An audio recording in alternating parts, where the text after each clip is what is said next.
안녕하세요. 저는 오늘 포트폴리오 그리고 회사라는 주제로 발표하게 된 이정훈입니다. 만나서 반갑습니다. 먼저 발표 시작하기 전에 KIDP 진흥원에서 먼저 이런 좋은 행사에 저희를 초청해 주셔서 감사드린다는 말씀을 드리고 싶고요. 이 행사 때마다 이제 오게 되면은 사실 저한테 닉네임이 하나 있어요. 그 닉네임이 뭐냐면 디자이너계의 공유라는 별명이 있는데 여러분들이 생각하는 공유 맞습니다. 제가 만든 건 아니고요. 예전에 워크샵 할 때 한 베트남에서 온 학생이 도깨비를 엄청 감명 있게 봤다고 하면서 약간 공유 느낌이 난다고 이야기를 했는데 제가 그걸 잡아서 그럼 제가 지금부터 공유를 할게요라고 해서 공유가 됐고요. 그래서 오늘 발표는 디자이너계의 공유와 함께 하도록 하겠습니다. 먼저 발표 시작하기 전에 제 소개를 간단하게 드리고 제가 어떤 일을 하는지 이야기를 하고 들어가면 좋을 것 같아요. 제 이름은 이정훈이고 저는 BMW 그룹 디자인웍스에서 크리에이티브 디렉터로 지금 일을 하고 있습니다. 커리어는 저는 한국에서만 공부를 했고요. 한국에서 공부를 하고 입사를 했다가 어느 순간에 해외를 나갔으면 좋겠다라는 생각이 들어서 처음에 티그라는 회사 위넨으로 이직을 하게 됩니다. 티그는 모르시는 분들이 있을까봐 말씀을 드리면 한 100년 정도 된 디자인 에이전시고요. HQ는 시애틀에 위치를 하고 있어요. 그래서 미네에만 있었던 건 아니고 본사인 시애틀에도 가서 일도 하고 어느 정도 시간을 보내다가 해외에서 살아보셨거나 오랫동안 여행을 다녀보신 분들은 알겠지만 사실 제일 큰 어려움은 외로움이거든요. 그래서 그때 제가 싱글이어서 이렇게는 안 되겠다 싶어가지고 한국에 가서 내 와이프를 찾아야겠다는 생각으로 그냥 다 집어치우고 한국으로 들어와서 1년 동안 있었습니다. 있으면서 열심히 제 와이프를 찾으면서 동시에 학생들도 좀 가르치고 좀 제 일도 좀 하면서 지냈는데 결국에는 처참히 실패하고 다시 미넨으로 돌아왔어요. 그래서 2016년도에 다시 BMW로 그때 입사를 하게 됐고 지금까지 이제 일을 이어나가고 있습니다. 근데 사람이 또 포기를 하면은 자연스럽게 얻어지는 것들이 있잖아요. 그래서 이 시점에 결혼을 해서 지금은 행복하게 잘 지내고 있습니다. BMW 디자인웍스는 조금 특별한 그룹이에요. 그러니까 저희가 하는 일들은 BMW 브랜드만 다루는 건 아니고 그룹에 속해 있는 BMW, 미니, 롤스로이스까지 세 개의 브랜드를 다 접근할 수 있는 회사라고 보시면 됩니다. 그래서 사실은 저는 오토모티브 기반은 아니에요. 그래서 제가 했던 작업들, 기본적으로 하는 작업들을 나열을 하면 제품 디자이너들 하시는 앞서 정재훈 디자인님이 하시는 지금 일하고 이제 맥락을 같이 하죠. 스마트폰이나 TV 그리고 스피커, 홈 어플라이언스 이런 것들을 주로 다루는 디자이너인데 어떻게 오토모티브 회사에 들어가서 지금 하고 있는 일들은 조금 더 인테리어, 익스테리어 그리고 기획, 컨셉을 만드는 과정을 담당하고 있습니다. 특히 요즘에 하고 있는 작업들은 위쪽이랑 아래쪽에 보시다시피 조금 더 현재 피지컬한 경험에서 BMW 그룹을 느낄 수 있는 것들을 디지털로 옮겼을 때 어떻게 치환을 시켜야 되나 이런 것들을 주로 다루고 있어요. 그리고 디자이너 분들은 아시겠지만 회사에서 일을 하다 보면 조금 나의 욕구가 충족이 안 될 때가 있어요. 왜냐하면 누군가의 명령을 받아서 이제 작업을 해야 되잖아요. 그래서 개인적인 디자이너의 욕구를 풀기 위해서 개인 작업을 친구들과 좀 진행을 했었고 지금은 좀 쉬고 있지만 이런 작업들도 같이 병행을 하고 있습니다. 그럼 이 정도로 제 소개를 마치면 될 것 같고 한마디로 이제 디자인웍스를 정의를 하자면 브릿지라고 보시면 될 것 같아요. 그래서 외부에 있는 트렌드 그리고 커팅 엣지 같은 기술들을 안쪽에 있는 BMW로 좀 넣어주는 그래서 조금 더 앞서 나가는 파이오니어 같은 개념이라고 보시면 될 것 같습니다. 그럼 오늘 메인 주제로 넘어가면요. 저는 이 포트폴리오를 리뷰하는 사람의 입장에서 조금 이야기를 써봤어요. 그걸 어떻게 구성하고 어떻게 좋게 만드는지에 대한 거는 정재훈 디자이너님이 너무너무 잘 설명을 했을 거라 제가 예상을 해서 전 조금 더 앱스트랙하게 구성을 했습니다. 먼저 이야기를 조금 제가 캐주얼하게 구성을 했어요. 그러니까 좀 가볍게 봐주시면 좋을 것 같아요. 프로포즈라는 단어가 나와서 왜 그런지 좀 궁금하실 텐데 다들 아시는 배우죠. 사실은 건축학개론의 수지를 찾고 싶었는데 사진이 좋은 게 없어서 일단 최근에 하고 있는 드라마에서 좀 가져왔어요. 건축학개론의 수지를 보신 분들은 아시겠지만 제 나이 때 혹은 저랑 비슷한 나이대 분들은 젊었을 때 트라우마를 많이들 느끼셨을 거예요. 사랑에 실패한 첫사랑에. 저도 마찬가지인데 고등학교 때 이제 미술학원을 다니면서 좋아하는 친구가 있었어요. 근데 제가 숫기가 너무 없어서 얘기도 못하고 눈도 못 마주치고 인사도 한번 한 적이 없어요. 근데 제가 그 미술학원을 옮기는 시점이 있었는데 그때 지금은 한번 얘기해야겠다 싶어가지고 얘기를 했는데 직접 얘기는 못하고 그 친구의 친구를 통해서 좀 전해달라. 내가 좀 마음이 있으니 한번 만나볼 의향이 있냐라고 얘기를 했는데 결국에 실패를 했죠. 완전히 실패했습니다. 그 친구가 매몰차게 거절하고 뭐 한번 이야기도 못 나눴어요. 그래서 그 이유를 좀 제가 좀 곰곰이 생각을 해보니까 되게 단순하더라고요. 그래서 나이 먹고 생각을 해보니 저는 그 친구가 어떤 캐릭터인지도 사실 몰랐어요. 그냥 뭐 외향적인 부분에 조금 반했겠죠. 어렸을 때니까. 그리고 어떤 식으로 말하는지, 어떤 거에 관심이 있는지, 그리고 어떤 스타일을 좋아하는지, 친구들은 어떤지, 그리고 어떤 곳을 가고 싶은지에 대한 정보도 아무것도 없었다라고 생각이 돼요. 그래서 이 부분은 사실 사람 관계에서 일어날 수 있는 되게 보편적인 일이거든요. 제가 좋아하는 사람을 컨택할 때, 비단 연인뿐만 아니라 친구를 만들 때도.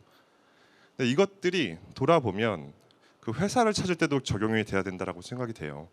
그래서 회사를 찾을 때도 사실 내가 당신을 좋아해서 여기를 가고 싶어요라고 얘기를 한다라고 한다면 그 사람에 대한 기본 정보 정도는 알고 있어야 된다라고 생각이 됩니다. 어떤 캐릭터를 회사에서 추구를 하는지, 그리고 어떤 방식으로 그들이 이야기를 하는 걸 좋아하는지, 그리고 어디에 관심이 있고 어떤 스타일을 좋아하고, 그리고 어떤 주위의 사람들과 협력을 하는지, 주위 회사들과 협력을 하는지, 그리고 어떤 방향을 향해 가고 있는지 기본적인 어떤 정보를 가지고 있어야 그걸 가지고 어필을 할 수 있겠죠. 이 정보들이 완성이 됐으면 왜라는 게 여러분들의 어떤 키가 될 수가 있을 것 같아요. 이 왜라는 부분은 그 나는 솔로 보시는 분 있나요? 이게 좀 나이 있으신 분들이 보는 건데 여기 보시면 많은 출연자들이 나와서 본인의 사랑을 찾아요. 사랑을 찾는데 그 중에 어떤 출연자들은 한 분에게만 이제 얘기를 하는 게 아니라 여러분들에게 다리를 걸쳐놓고 명확히 왜 좋아하는지는 얘기 안 하고 약간의 이제 뭐 속된 말로 간만 본다고 하죠. 그러면서 이제 나중에 결국에 안 좋은 결과로 이어지는 경우가 굉장히 많단 말이에요. 거기에 이제 제가 그걸 보면서 유심히 생각한 건 결국에 내가 좋아한다라고 표현을 할 거면 왜라는 부분은 꼭 충족이 돼야 그 사람의 마음을 살 수 있거든요. 그러니까 회사도 마찬가지겠죠. 제가 받은 뭐 수많은 이메일 그리고 링크드인 메시지도 있지만 제가 읽지 않는 부류의 메시지들이 있어요. 그런 것들이 뭐냐 하면 이 메시지의 공통점은 되게 유니버셜하게 쓸 수 있는 메시지예요. 이름만 바꾸면 보낼 수 있는 이메일이고 메시지거든요. 이런 경우는 거의 이제 포트폴리오를 첨부가 돼 있어도 읽지 않는 경우도 많고 연다 하더라도 안 좋은 경우들이 많아요. 왜냐하면 이 친구들은 우리 회사에 관심이 있어서 지원을 한 게 아니라 그냥 나는 지금 잡을 찾고 있고 어디 하나 걸리면 좋겠다라는 느낌으로 보내는 경우가 많아요. 그래서 사실 이게 어떻게 보면 본인들의 처음 이제 회사와 접촉하는 메시지란 말이죠. 그러면 왜 내가 너를 좋아하고 너와 함께하고 싶은지에 대한 이유가 명확하게 명시가 돼 있어야 그 회사에 조금 더 어트랙티브하게 보일 수가 있겠죠. 그래서 결론적으로 얘기하면 누구에게나 통용되는 사랑 방법이 없듯이 누구에게나 통용되는 포트폴리오는 사실 없다라고 보시면 될 것 같아요. 내가 원하는 회사, 내가 가고자 하는 회사에 맞는 포트폴리오를 정확히 제출을 하셔야 거기서 이 친구가 이런 이유 때문에 우리 회사에 오고 싶어 하는구나 라고 이제 느끼게 되겠죠. 그런 것들이 전달이 돼야 결국에는 그 회사에 갈 수 있다라고 보여집니다. 그럼 여기서 나올 수 있는 질문이 그럼 내가 가고 싶은 회사는 뭐 20개, 30개인데 그 포트폴리오를 어떻게 다 다르게 구성을 해요라고 이야기를 할 수가 있잖아요. 그럼 조금 생각을 해보실 수가 있는 게 약간 그룹핑이랑 티어링을 같이 해보시면 좋을 것 같아요. 내가 첫 번째 티어로 가고 싶은 회사가 구글이 있고 애플이 있다. 여기는 꼭 가고 싶어. 근데 만약에 여기가 안 된다라고 하면 다른 회사도 이제 그 그룹에 들어갈 수 있는 것들이 있겠죠. 기준들은 이제 본인들이 세울 수가 있겠지만 뭐 예를 들어서 폼팩터로만 이제 정리를 해볼게요. 그럼 뭐 구글은 뭐 무이 같은 가구 회사가 될 수도 있고 아니면 세슬리만즈 같은 어떤 스튜디오 개념이 될 수도 있고 같은 그룹으로 묶이는 그룹과 티어링은 어느 정도 정리를 하고 애플도 마찬가지로 뭐 라이카나 가게나우 같은 어떤 가전 회사가 될 수도 있겠고요. 이런 식으로 애초에 조금 플래닝을 하고 본인 포트폴리오를 구성하기 시작하시면 결국에 나오는 것들이 한 목소리로 이야기를 할 수 있거든요. 그러면 내가 첫 번째 티어에 보냈을 때 실패하더라도 두 번째, 세 번째, 네 번째까지 같은 포트폴리오로 지원을 할 수 있는 가능성이 생겨요. 그래서 이런 것들을 좀 와이즈하게 전략을 잘 구성을 하시면 조금 도움이 될 거다라는 이야기를 드리고 싶고요. 다음은 숫자에 관한 이야기를 좀 해보도록 하겠습니다. 이 숫자 0.017이 뭐 진짜 맞는지는 모르겠어요. 근데 첫인상을 결정하는 시간이라고 하거든요. 그래서 제가 이 무대 위에 올라왔을 때부터 여러분들은 저를 이제 공유라고 인식을 했었겠죠. 그 시간이랑 같은 시간이에요. 그래서 이 한 번 정해진 첫인상은 오랫동안 변하지 않는다고 합니다. 그래서 바꾸기도 힘들고, 이 첫인상에 대한 이야기를 하면 이 털보 대머리 아저씨는 빨간 딸기를 가지고 사업을 하고 싶어 하는 사람이에요. 하고도 있고, 이 사람이 예를 들어서 도매상을 찾아서 사업을 조금 더 확장시키고 싶다라고 합시다. 그래서 도매상을 만나서 이런저런 어떤 이야기도 하고 그 가게에 가서 그 가게의 어떤 제품들을 맛도 봐야 돼요. 그래서 경동시장에 갔어요. A라는 도매상, B라는 도매상을 갔습니다. 가서 전제 조건은 왼쪽부터 오른쪽까지 이제 맛을 보여주는 조건이에요. 그래서 A라는 도매상은 수박부터 해서 딸기까지 쭉 이렇게 맛을 보게 해서 저희 가게가 좋아요라고 홍보를 하고, 아래쪽은 딸기 위주로 앞쪽에다 배열을 하고 저희 회사가 좋아요라고 이제 소개를 하는 거죠. 그럼 두 개 중에서 어떤 도매상이 당첨될 확률이 더 높을까요? A라고 생각하시는 분? B 있을까요? B가 더 많군요. 그래요. 사실은 여기에 이 케이스에서는 완전한 정답은 없어요. 왜냐하면 그 도매상이 두 개밖에 안 되고 이분이 다 먹어보고 사실 여기가 딸기가 엄청 맛있을 수도 있거든요. 그래서 여기를 선택할 수도 있는데, 근데 일반적인 어떤 확률로 보자면 여기가 조금 더 정성이 있어 보이죠. 준비한 어떤 배열 자체가. 그래서 두 번째 회사로 갈 수 있는, 두 번째 도매상으로 갈 수 있는 확률이 훨씬 많습니다. 근데 이제 현실에 대해서 말씀을 드리면 이 털보 아저씨는 사실 두 개의 가게만 갈 수는 없어요. 왜냐하면 신중하게 결정을 해야 되기 때문에. 그래서 가봐야 되는 도매상의 개수는 너무 많습니다. 너무 많아요. 이거보다 훨씬 많을 수도 있어요. 그렇다라고 하면 이 털보 아저씨가 정말 찌양이 아닌 이상 이걸 다 먹어볼 수는 없거든요. 선택을 하고 집중을 해서 여긴 좀 괜찮은 것 같은데 하면 조금 더 먹어보고 그 가게를 선택을 해야 된단 말이에요. 그럼 확률적으로 봤을 때 아까 보여드린 딸기가 좀 앞에 있는 그 도매상을 선택하게 되겠죠. 그럼 여기서 이 3이라는 숫자가 굉장히 중요합니다. 특히 그 디자이너들이 지원을 하고 이 선택을 받는 과정에서 이 3이라는 숫자가 왜 중요하냐면 이게 결국에 여러분들의 첫인상을 결정짓는 페이지의 어떤 컨셉의 숫자라고 이야기를 드릴 수가 있고요.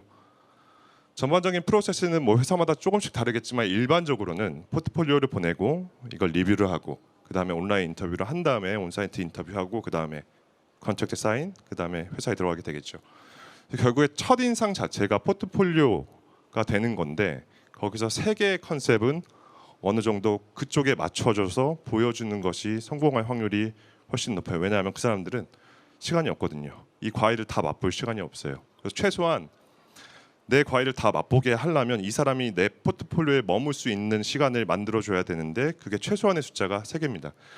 그 3개는 3개가 전부 다 딸기일 필요는 없어요. 그럴 수도 없고요. 왜냐하면 학생 때 내가 뭐 한 가지 프로젝트만 하는 게 아니잖아요. 조금씩 다르죠. 근데 그것들을 살짝 변형할 수는 있어요. 내가 일단 빨간 딸기가 있어. 그럼 너무 좋고요. 근데 빨간 딸기는 없고 라즈베리가 있는데 뭐 파란색이야. 근데 빨간색으로 칠할 수는 있겠죠. 딸기 계열이야. 딸기 계열인데 빨간색으로 조금 칠해서 너가 좋아하는 것처럼 해줄게. 그리고 뭐 블루베리도 마찬가지로 블루베리지만 빨갛게 칠해줄게.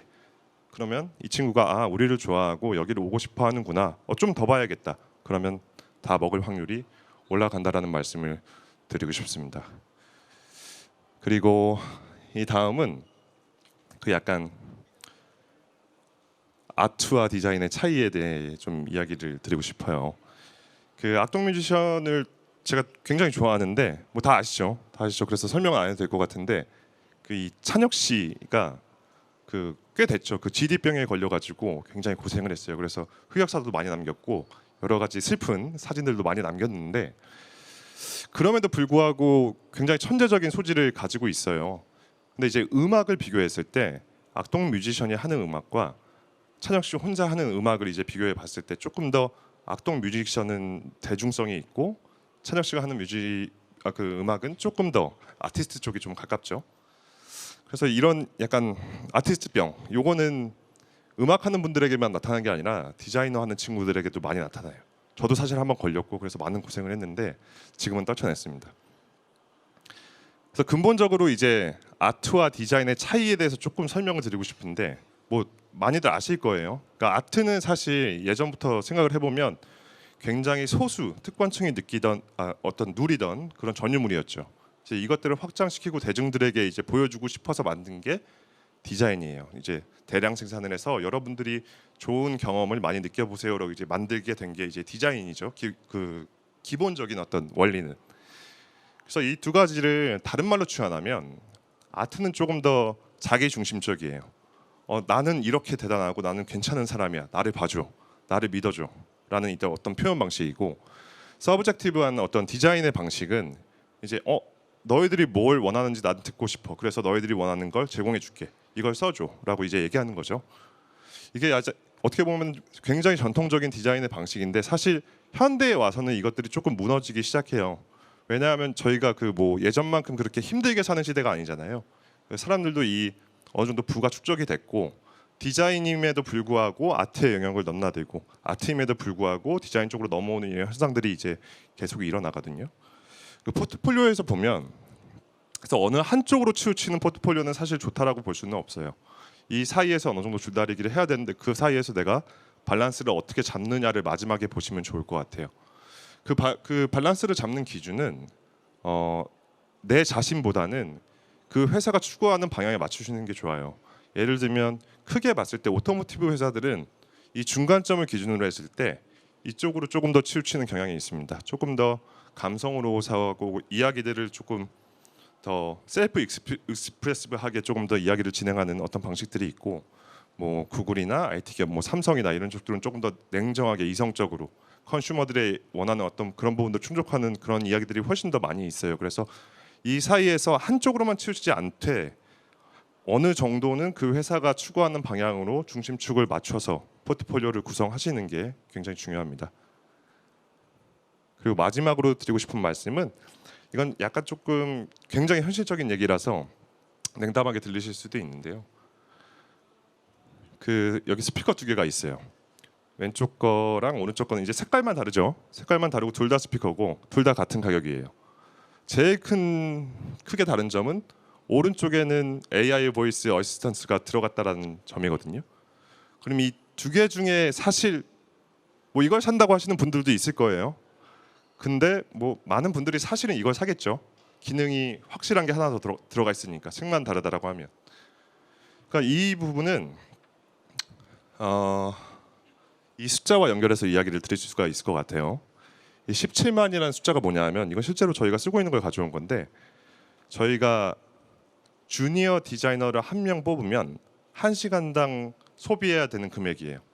17만 원을 1시간에 소비를 해야 됩니다. 그 이야기는 한 달에 2,720만 원을 써야 우리가 회사를 운영할 수 있고 이 친구에게 월급을 주고 이 친구에 들어가는 기여들을 사주고 안정적으로 운영할 수 있다는 얘기예요. 그 얘기는 뭐냐면 저희도 제품을 사는 거예요.